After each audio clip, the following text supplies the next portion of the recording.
dấu phần lên rùa rong tia u harin thâu ru suy nung rùa lá darang kan lên na hello tia tua kan sai na dấu ram ma hian đâu ra lian ashang meke o dấu ram loa suy lung phang lâu la chẳng lên thở tên hay lại vô đi lỡ ba giấc nắp mang nghìn cân bê xêu đồ mel mà đâu ra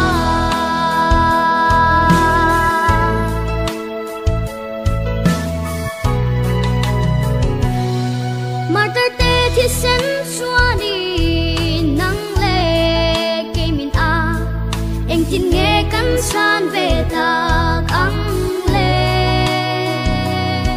chuyện san thi ngắm dấu phân lệ hoa rong tê ghi cần ra máy đồn em đi lệ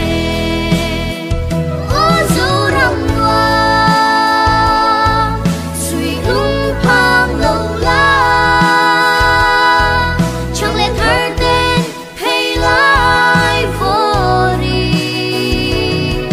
lỡ ba giấc nắp mang nghìn cân bê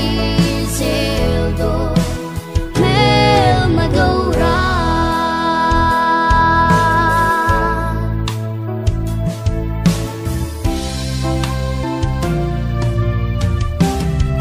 dấu phần lên tiền cân áo dễ lỡ ba bát thia ít thiếu tí thế na in mình thuam la ít thiếu thôi bек dấu đâm nuam lệ du om mà hian rem nam hoa na par phu se ô dấu đâm nuam suy lung phang lâu la chẳng lẽ thở tên hay lại vô đi lâu ba giấc nắp mang nghìn cân bê xêu đồ mel mà đâu ra ô dấu răng loa suy lung phang lâu la chẳng lẽ thở tên hay lại vô đi lâu ba giấc nắp mang nghìn cân bê xêu đồ mel mà đâu ra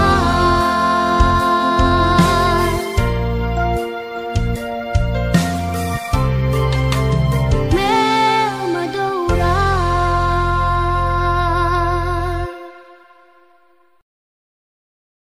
Ôi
đi vậy rèn mây rong kia lấy sinh nôn cất dấu dấu về xì lô khắp phong vang khoa cả lối ta nghe hồn tê hình thiên tin ăn lâu là cha la na hui na thar na thaka to me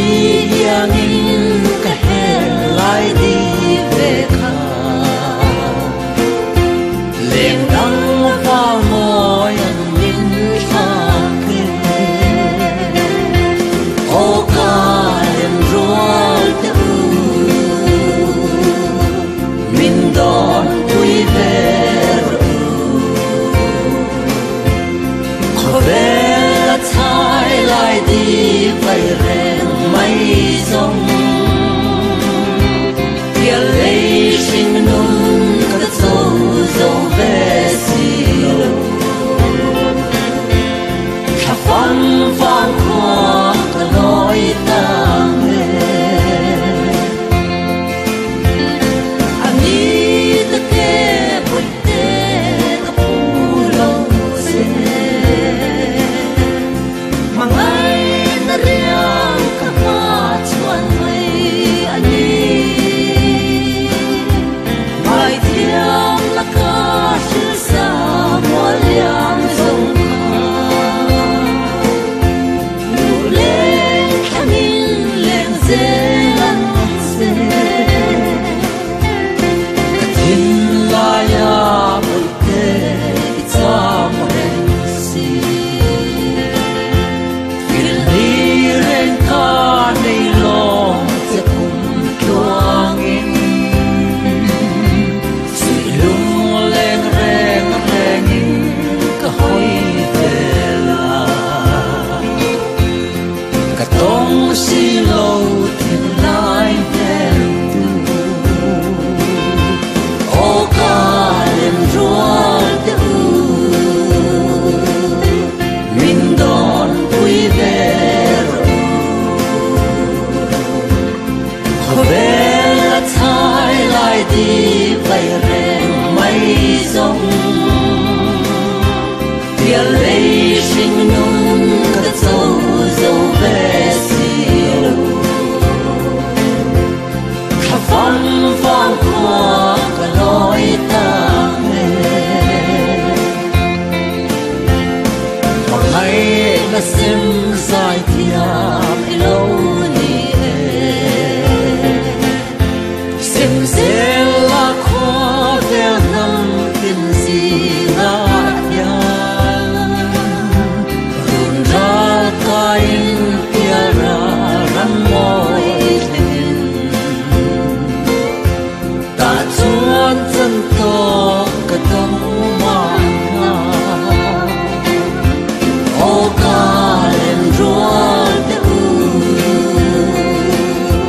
min đón vui về khó về là thay lại đi vậy rèn mây rong kia lấy sinh nôn cất dấu dấu về xì lô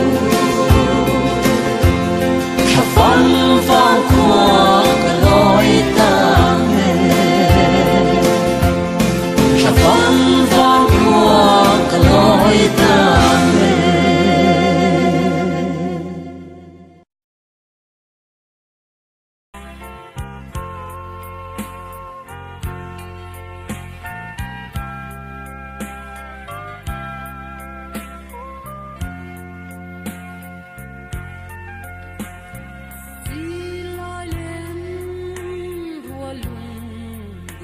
Tiểu